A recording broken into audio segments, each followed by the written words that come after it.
Достар, бәріне қайырлы күн. Бүгін біздегі тақырып экономды септик жайлы айтатын боламыз.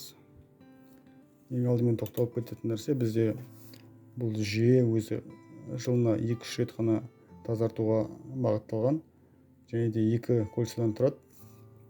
Бізде 2 шұңқыр қазылады, немесе бір үлкен шұңқыр қазылады. Ішіне бізде 3 кольцо түседі, екіншісіне де 3 кольцо түседі.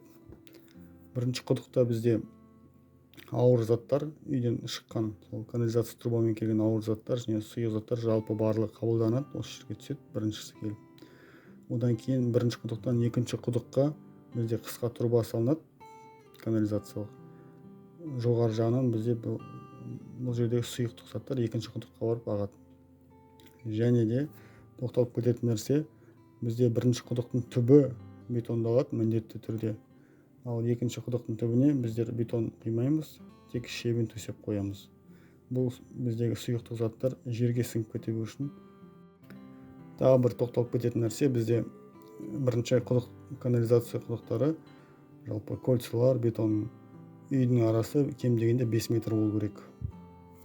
Бұл 2 құдықтан тұратын жүйе болады, және де бізде осындай сияқты тағы да бір 3 құдықтан тұратын жүйе бар. Оны да көрсетіп кетейік. Міне, бізде бірінші құдық, екінші құдық, үшінші құдық. Бұларда да жоғарыда суреттегідей осындай бір-біріне трубалар арқылы жалғанады.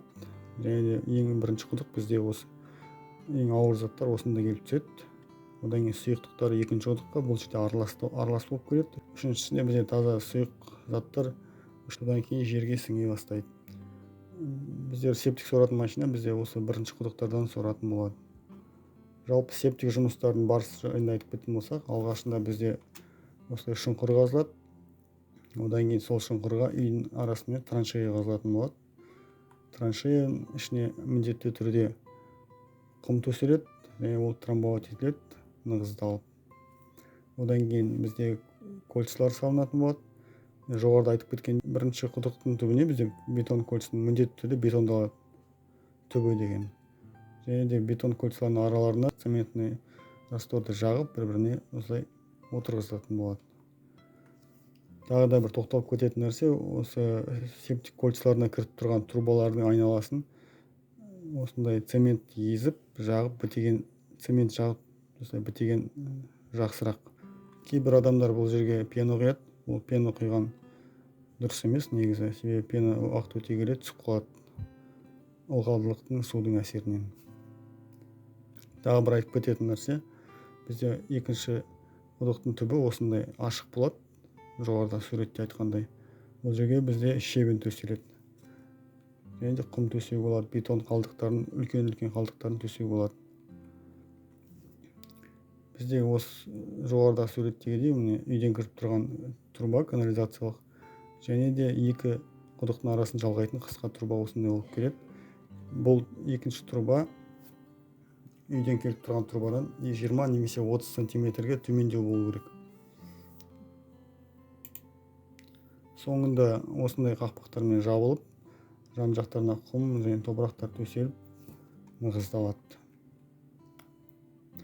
Тағы бір айтып кететін нәрсе, достар, осы траншеяға салынатын бізде осындай сары канализациялық трубалардың 2 түрі немесе 3 түрі болып келеді. Мына көріп тұрғаныңыздай, осы қалыңдығының диаметрі деген болады. Мысалы 3-2 болады, және 2-4 болады. Одан кейін басқалары түрлер болады. Ең жақсысы сол 3-2-не алу. Оның жандарына жазылып тұрады, диаметрі 3,2 деп.